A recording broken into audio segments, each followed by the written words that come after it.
Good morning, friends. How are you? Hope everything going well with you in this pandemic situation. Today, I want to talk about how to write effective research paper.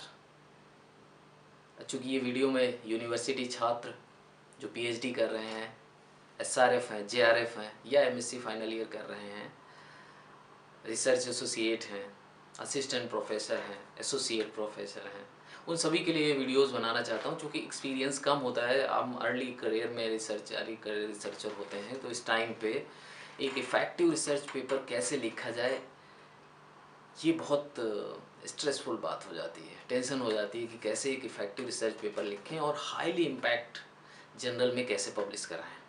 चलिए थोड़ा discuss करते हैं इसी बारे में। कुछ मैं अपने व्यूज़ रखूँगा, ये जो मैं ऑलरेडी कर रहा हूँ मैं कैसे लिखता हूँ। क्योंकि पिछली साल मैंने 4-5 रिसर्च पेपर 5 इम्पैक्ट फैक्टर से लेके 7.5 इम्पैक्ट फैक्टर जिनकी नॉस रेटिंग 8 से लेके 14-15 तक है से पेपर पब्लिश किए हैं। तो उन पेपर से मुझे क्या एक्सपीरियंस मिला वो मैं आपसे यहाँ शेयर करना चाहूँगा। क्योंकि इनोवेटिव रिसर्च बहुत ज़रूरी है, तभी आप एक अच्छा रिसर्च पेपर पब्लिश कर सकते हैं। तो इसका मतलब ये है कि जब आप अपनी सिनॉप्सिस, पीएचडी की सिनॉप्सिस या एमएससी का रिसर्च टॉपिक सेलेक्ट करते हैं, उसी टाइम पे कुछ ऐसा टाइटल या ऐसा एरिया सेलेक्ट करिए जिसमें आप कुछ नया कर सकें, जिसमें कुछ आप इनोवेटिव फाइंडिंग्स आपको मिल सकें। हालांकि यूनिवर्सिटी में बोर्ड होता है, कमेटी होती है, वो कमेटी आपको रिकमेंड करती है, आपको सजेस्ट करती है कि ये टाइटल अच्छा है या यहाँ इसमें ये ऑब्जेक्टिव आप इंक्लूड करिए। लेकिन फिर भी कई बार बहुत मुश्किल होता है कि आपका अच्छा डाटा, अच्छा रिज़ल्ट एक अच्छे जर्नल में पब्लिश नहीं हो पाता है। क्या कारण है? तो सबसे पहले तो ये आता है कि इफ़ेक्टिवली कैसे लिखें कि ऐसा पेपर हो जो एडिटर या एडिटोरियल बोर्ड आपका तुरंत अप्रूव कर दे रिव्यूवर्स के लिए, और रिव्यूवर भी उस पर कमेंट करके आपका पेपर पब्लिश हो जाए एक हाईली इम्पैक्ट जर्नल में। लो इम्पैक्ट जर्नल में आपका पेपर आसानी से पब्लिश हो जाएगा। तो अब हाईली इम्पैक्ट जर्नल क्या होते हैं? जैसे इंडिया में नास रेटिंग चलती है, तो 0 से लेके 10, 20 ज़्यादा, इससे भी ज़्यादा रेटिंग है जर्नल्स की। एक लिस्ट बनाते हैं हर साल वो लोग नास की, उसमें आप उस जर्नल को देख सकते हैं, उसकी नास रेटिंग होती है साइड में। तो चूँकि ज़्यादातर जर्नल जिनकी नास रेटिंग 6 से ज़्यादा होती है, वो इम्पैक्ट फैक्टर उनका शुरू होता है इंटरनेशनल लेवल पे। अब बात आती है कि ये जर्नल्स कहाँ कहाँ इंडेक्स होते हैं। जैसे वेब ऑफ साइंस जो सबसे बड़ा हब है या स्कोपस है, जो जर्नल इनमें इंडेक्स हैं या वो जर्नल के जो पेपर्स हैं इन ब्राउज़र के थ्रू आप ब्राउज़ कर सकते हैं, तो ये इंटरनेशनली रिकॉग्नाइज्ड हैं। और फॉरेन कंट्रीज़ में जैसे रशिया में या कहीं भी फॉरेन कंट्रीज़ में ज़्यादातर इन्हीं की वैल्यूज़ होती है इंटरनेशनल लेवल पे। नेशनल लेवल पे आप छाप सकते हैं, नास रेटिंग में छाप सकते हैं, 5 से नीचे बहुत सारे जर्नल होते हैं। लेकिन इनके अलावा बहुत सारे ऐसे जर्नल होते हैं जो आपको ईमेल करते हैं कि 15 दिन में मैं आपका रिसर्च पेपर पब्लिश करा दूंगा या कर दूंगा, it's a fast process. No, आपको सबमिट नहीं करना चाहिए ऐसे जर्नल्स में अपने बहुत इम्पोर्टेंट रिसर्च डाटा को।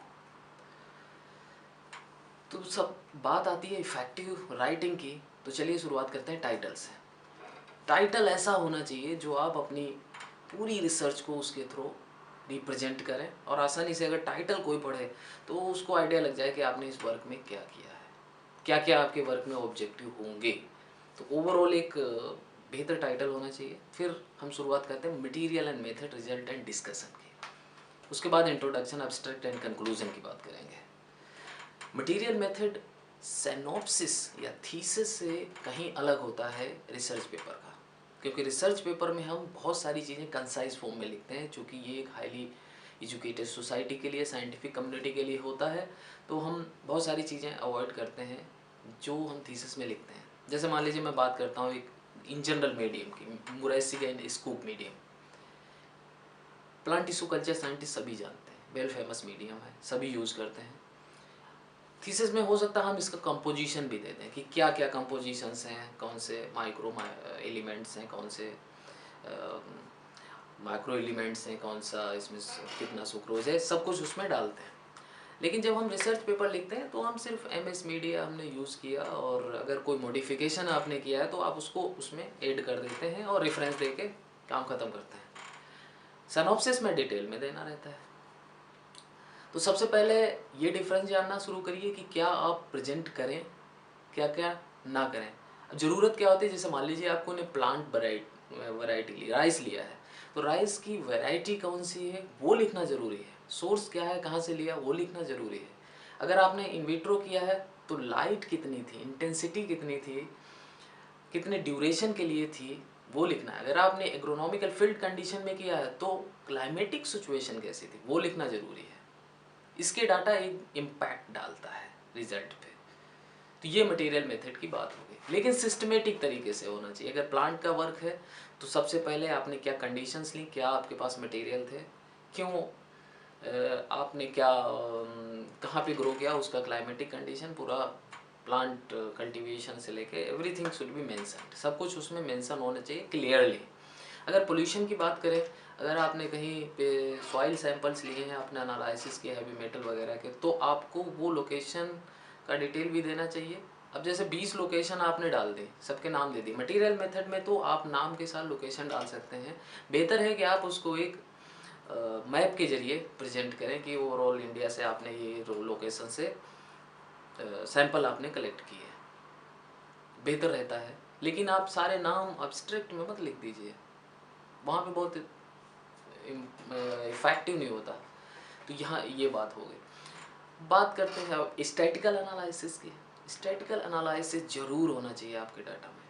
बिना स्टैटिकल एनालिसिस के डाटा जस्टिफाई नहीं होता, तो इसलिए स्टैटिकल एनालिसिस यूज करिए। जब आप रिजल्ट्स जब आप लिख रहे हों तो उसको कई एंगल से सोचिए कि आप कैसे रिप्रेजेंट करें ताकि ये साइंटिफिक कम्युनिटी को आसानी से समझ आ जाए। तो इस तरीके के बहुत सारे सॉफ्टवेयर हैं, मॉडर्न सॉफ्टवेयर हैं, उनको आप यूज़ करिए, उनके थ्रू आप ग्राफ बनाइए। तो result and discussion, material and method. Discussion अभी हमने नहीं बताया। देखिए, जब आप इंट्रोडक्शन लिखते हैं तो इंट्रोडक्शन में कई सारी चीज़ें होनी चाहिए। आपके वर्क का ग्लोबल इम्पोर्टेंस क्या है, इंटरनेशनल लेवल पे इम्पोर्टेंस क्या है। आपने एक स्टडी कानपुर में कर ली और कानपुर के बारे में ही लिखते चले गए, कानपुर कानपुर कानपुर, तो एक रशिया में बैठा हुआ साइंटिस्ट, उसको कोई इंटरेस्ट नहीं है आपका पेपर पढ़ने में। वो केस स्टडी हो सकती है। आपने कानपुर का मान लीजिए कोई पावर प्लांट या किसी प्लांट से जो इमिशन हो रहा है उसके बारे में लिखा है, लेकिन आपने लोकलाइज कर दिया तो इंटरनेशनल लेवल पे नहीं पढ़ा जाएगा। इसलिए उसको केस स्टडी बनाइए, उसको कोरिलेट करिए वर्ड प्रॉब्लम से, आपका पेपर पढ़ा जाएगा, एक्सेप्ट होगा अच्छे जर्नल में। सेम इसलिए सबसे पहले आप जो पैरा इंट्रोडक्शन में बना रहे हैं उसको आप ग्लोबलाइज करिए। सेकंड पैरा जो आप बना रहे हैं वो आप अपनी प्रॉब्लम से रिलेटेड जो भी लिटरेचर है उसके बारे में लिखिए, जो भी आपने टाइटल सेलेक्ट किया है उसके बारे में लिखिए कि ये वर्क इससे रिलेटेड हो चुका है, लेकिन ये ऑब्जेक्टिव बाकी रह गए थे, ये वर्क अभी तक नहीं हो पाया, इसलिए ये ऑब्जेक्टिव हमने आपने लिए हैं। ये आपका एक ओवरऑल इंट्रोडक्शन बन गया। अब यहाँ पे जो प्रॉब्लम्स आती हैं, कई सारे मैंने देखे हैं जो लोग लिखते हैं पेपर, रेफरेंसेस यूज़ नहीं करते। आपने कहीं से पढ़ लिया और आप अपना स्टेटमेंट बनाते चले गए सारा का सारा,